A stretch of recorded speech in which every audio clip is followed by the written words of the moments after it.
excited to be here with you today. Today we have Cheyne on the call. And Cheyne, please go ahead and introduce yourself as well as who you are as a person, your ecosystem, the role you have, and a little bit of context around what your company does. And that way, people have a good head start.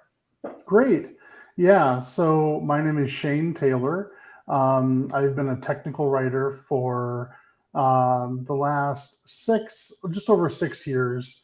Um, I currently work for a company out of Pennsylvania, JMA Resources. I am a senior technical writer with them. Um, I I've started doing technical writing actually when I was in the military eons ago. That's how I was introduced to it, and found my way in school.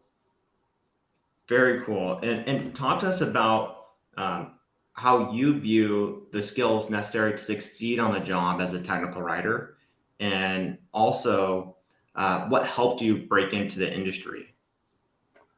Um, the skills are very broad, but the biggest important thing is you got to be able to understand technical concepts, and you need to be a lifelong learner. If you're not a lifelong learner and you don't understand and you don't have a technical aptitude of any kind, I don't think technical writing is going to be a good fit. Just because whether it's a medical device or software or even what I currently do, which is data governance, you have to have some sort of technical aptitude, coupled by a good foundation in writing and rhetoric. Um, so, what skills? I actually went through a collegiate program. So my undergrad is in professional communication and emerging media. Um, and so my focus was technical communication. So we learned a lot of different skill sets, which really helped get into the field of technical writing. And is there something in particular that drew you to the field that said, hey, this is aligned with me because of X, Y, and Z reasons? Well, it's actually funny you mention that because I didn't start out focused on technical writing. When I was in undergrad, I started out as an industrial design major and transferred to the University of Wisconsin Stout for their phenomenal industrial design program. And then when I decided that, you know what, I can't live 40 hours in a drawing room, I decided to switch to see what my other options were. And it was really neat. The program director for the PSEM program, the Professional Communication and Emerging Media program at the time, was Dr. Livesey, Matt Livesey. And we had a great meeting, and he was really in tune to my interests and what I wanted to do and my art background along with my military background. And so we decided he told me about the technical communication program, and it coupled all of my interests from usability, user research, graphic design, document design, to writing and English and composition. And it's interesting that you mentioned that because I do find that many technical writers also like to draw on their free time. and and they're like, hey, how do I incorporate this into some of the work that I do, or maybe a career, but not make it my career? Because I think just like writing and just like drawing, it's like if you want to make money drawing, you might have to become a UX designer or something, right? And if you want to make money writing, you have to become likely a technical writer. And being able to merge the two, you get the best of both worlds, which is very cool. Yeah, you bring up a great point. And it's funny you say that because I actually ran into, as soon as I graduated, I'm based out of Minneapolis, Minnesota. And so I moved to Minneapolis, found work in the med device industry. And I was talking to an acquaintance at the time who was unemployed as a copy editor and or a copywriter, and I told them about technical writing and that the field was booming, and it still is, and it's a great pay. And he stuck his nose in the air and said, "Well, it's the antithesis of creativity." And it kind of made me step back. While I understand where they came from, I get that it's not everybody's cup of tea because there are days where it kind of feels mundane, and your writing gets read by people that don't really want to read it but have to read it, and so they just it's not like writing a column for a magazine or anything. However, it is a great field.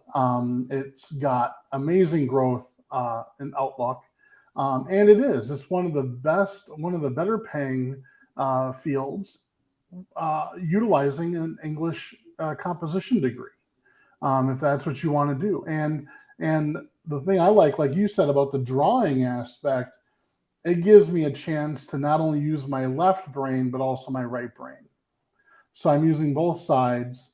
I can be very creative at how I lay out my documents, as long as I follow a certain standard. I've done everything from technical illustration to technical writing to technical editing. So really, it's not just writing instruction manuals. There's so much more to it than just the writing itself. And there is a lot of creativity behind it.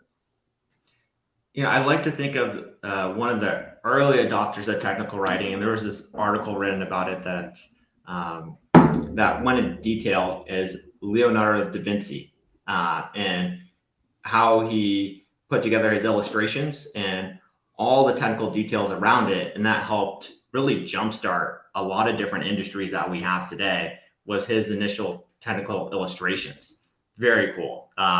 And it's one of the ways I try to get people interested in technical writing is that, hey, look at people like this. Mhm. And then it sort of clicks a little bit more.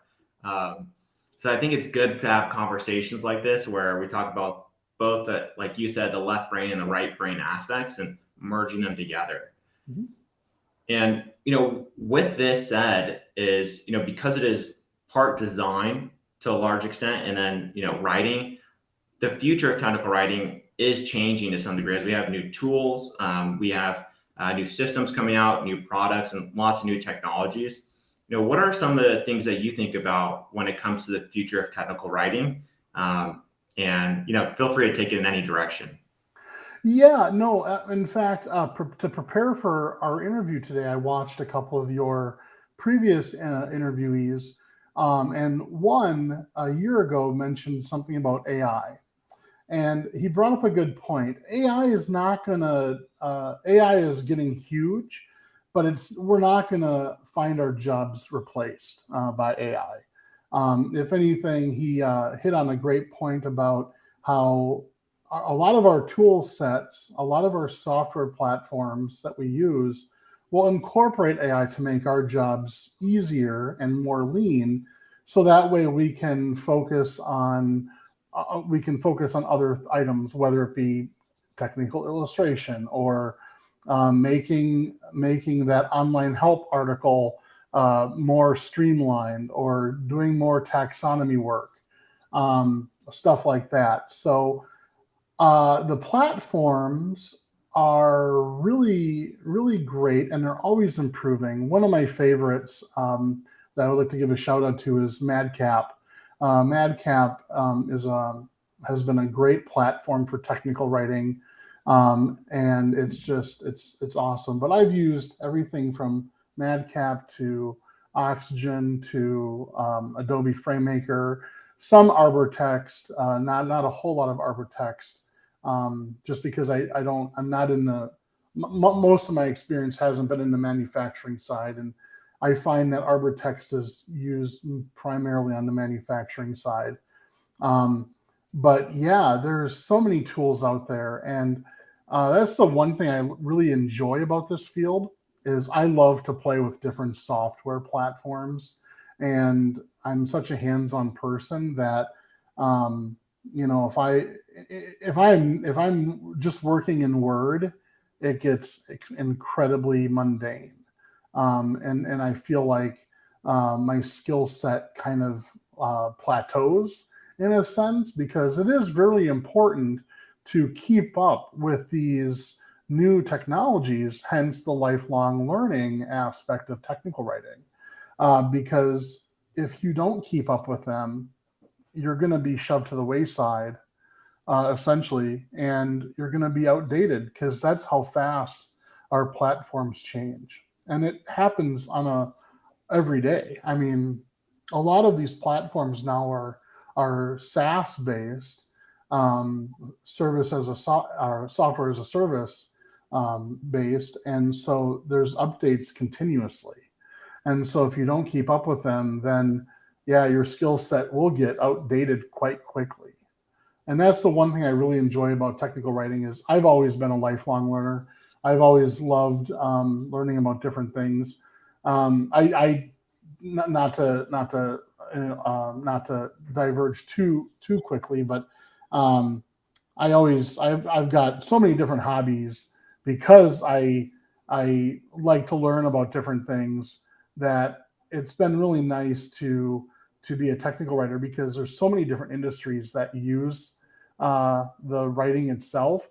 And so when I started out in college, I started out in the med device industry. Wasn't my cup of tea. Went more towards the 3M side. Worked for 3M for a bit as a contractor. Did some uh,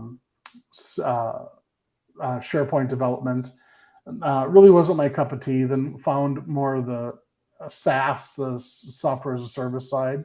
Loved it, and that's kind of where I try to keep myself, is on the software IoT tech side, just because of how fast things are changing, and it kind of forces you to always keep learning, so you're not falling by the wayside.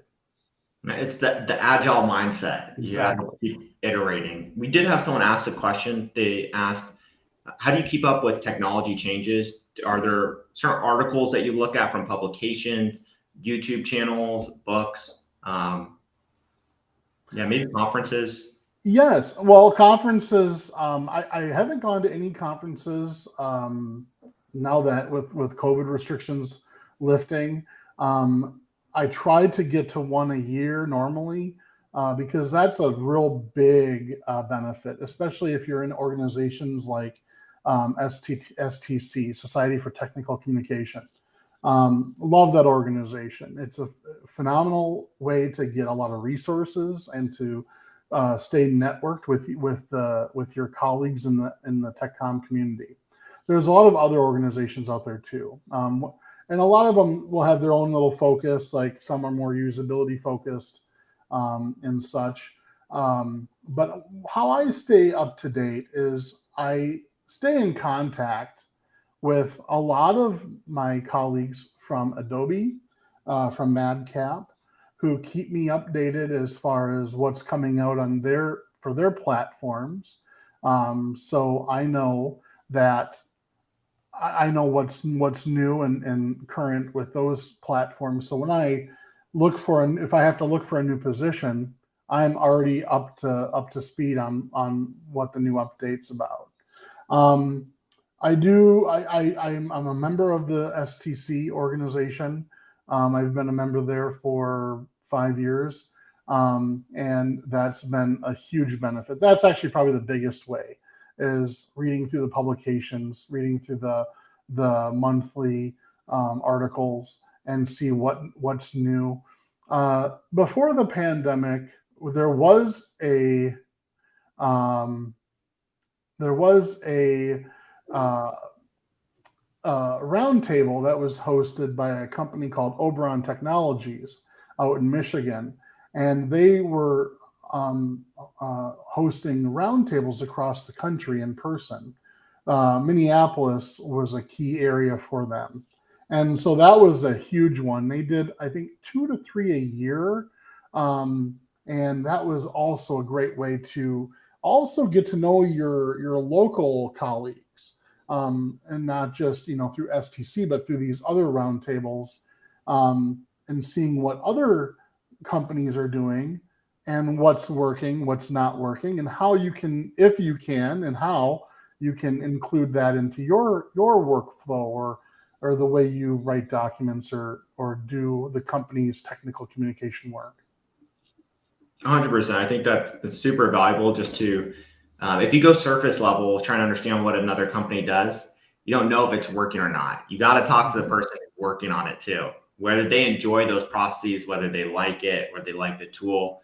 And I think that will give you a great idea. And then you know. And that's a good point, because the one thing I like about our community with technical communication as a whole is we're not shy. I mean, we may be a little bit, but we're all awkward in a sense, but we're not shy about sharing what work and what doesn't work for us with other colleagues, because at the end of the day, we want every company out there to succeed on the technical communication side of things. And that's been a great benefit. It's a hard enough challenge as it is. So, Exactly. well, more people we can help, the better. Yeah. And curious to hear. So, if you were hiring somebody to join your team, because many of the people watching this are new technical writers, you may be looking for a certain set of qualities that they may have. And what would you go into saying, like, hey, if you were to apply, this is how you would stand out to me? Not just with like meaning the baseline qualities, but also like maybe the one or two variables that would, I guess, increase your signal. That would take more time to look at your resume, portfolio. Well, for me, it's a portfolio. Portfolios are so incredibly important. The one thing I loved about the school that I went to was that it's a polytechnic school. It's Wisconsin's only polytechnic school. And from day one, you're working on projects that are going to contribute to a portfolio that you can show prospective employers and you can grow with.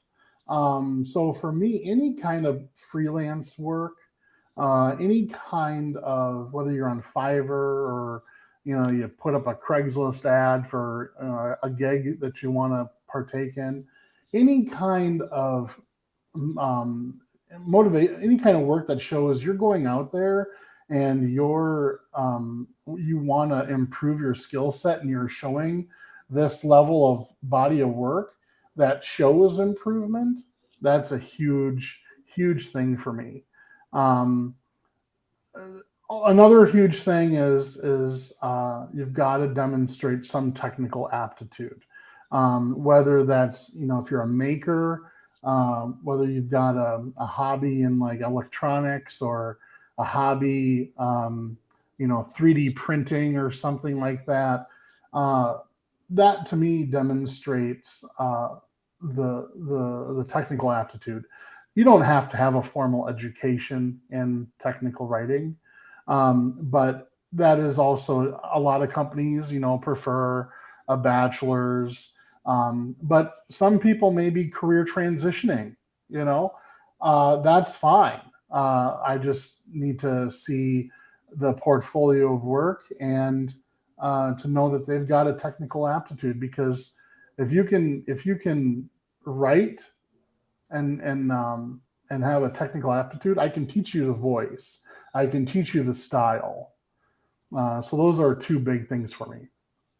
And would you say that comes from like maybe I won't say a natural sense, but a developed sense of curiosity? That you have to be curious enough to learn new technology, because technology is always changing. And as you mentioned before, it's like that agile mindset of just knowing you have to continually learn, but being curious enough, I guess, and want to do it too. Oh yeah, definitely. I think curiosity is huge. I think that is a huge benefit, and I think that that'll play great too, if depending on how you like to learn. Some places, like when I worked at a company called Digi International, and they manufacture IoT devices for energy industries, smart cities, all that stuff. So you're working with these routers, modems, server things, and you're expected to physically work with them and to get an idea of how they work. So being curious is really a huge skill. And if you're not really curious, if you don't want to try to break something and learn how it works and learn how, or if you break it, how you can how you can fix it or something, then you're probably not going to be a good technical writer. That's just the way it is for any industry, really. I mean, unless you want to do policies and procedures, which is fine. I mean, there's technical writing is so broad, but in different industries have different pay, obviously. But um, I think though curiosity is huge for anything. So. That makes a lot of sense. And we had a question come through from Aubrey, and she asked, how valuable are certifications in TechCom? I would say they're very valuable. I know STC has a certification that carries a lot of weight. I think there's also other certifications out there. I think Technical Writer HQ has certifications, correct? Correct. Yes. I think any kind of certification is huge because it shows the motivation to want to learn, right? It's like with anything. Like I'm currently going for my master's degree in cybersecurity, but I don't have the technicals because with the master's, it's such a high level, right? Well, I'm taking a couple of boot camp courses to get those technicals. So those certifications, those certificates will be incredibly helpful. And I really do think they all carry a good weight of to wield out there for when you're looking for a job, versus just sitting back and not thinking you've got the skills but you really don't. Any kind of learning is great. That's the one thing nobody can take away. And I would also reflect on an earlier point that you mentioned, which is I think certifications are only as valuable as the portfolio that they end up giving you at the end. Right. I'm a big believer in that because you can walk away with the title, but titles are just titles. If you don't have the material there to showcase, like, hey, I learned X, I'm able to do Y, then it becomes very difficult. So Right. I think that's a big part of it. And then also being able to get feedback from an instructor. What does that line of communication look like? So that will move your skills along quickly and also ensure your portfolio looks good at the end. So that way you're not just creating a bunch of documents and you have no feedback on them. So Oh, very exactly. And that's going back to networking, right? The biggest other thing is get on LinkedIn, network with people, find a local roundtable or something, or even now with everything being online, get your portfolio together and send it out to a couple of colleagues and just have them critique it, because the more feedback you get, it's only going to make it better. Yeah, and that's such a big part of it. And there's a part of getting the skills and then making yourself marketable. It's two very different things that you got to combine together. And many people go through the learning process from what I've seen, and they'll have the skills and just have a 2-page resume, and then they get rejected because they have 2-page resumes. So there's those skills that learning to market yourself is incredibly important, and connecting with technical writers such as yourself.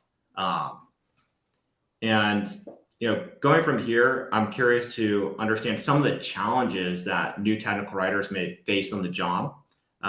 So let's say they follow the words of wisdom, they build their technical writer portfolio, they get their first job, and maybe they have a little bit of imposter syndrome, and they're like, okay, I'm here. I followed all the steps, but now what are their steps to actually succeed on the job? And now they're facing some challenges. So what do those challenges look like, and how would you overcome them?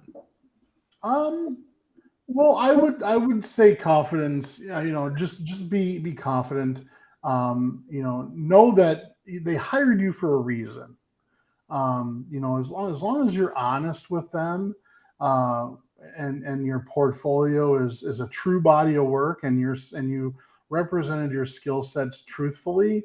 Because don't get me wrong, there are a few bad apples in every organization that will fluff and everything to get to a certain level, and that's not right. But as long as you represented yourself truthfully with integrity and your skill sets accurately, you're not going to have a problem. Just be communicative with your management. If they're putting something on your plate that you feel maybe outside of your skill set, just talk to them. A lot of management that I've worked under and worked with, all they want is an open body of communication, because some of them don't have a background as a technical writer.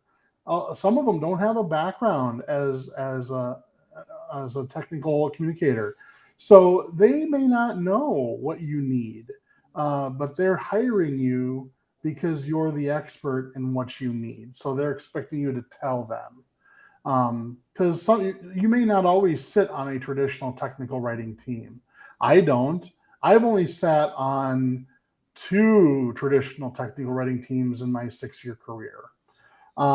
Most of it's been you're embedded with an engineering team, and your manager is a DevOps manager. So they may not have that experience. So just be communicative with your management. Um, and then don't be afraid to if it's overwhelming, if you feel that the manager or your workload gets completely unrealistic with deadlines, again, make sure you communicate that.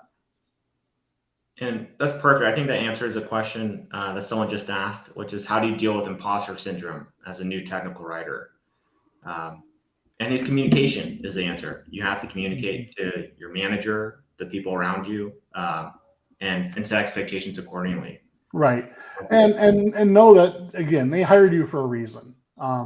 Imposter syndrome is real. I've experienced it. Many of my close friends and colleagues have experienced it in their industries.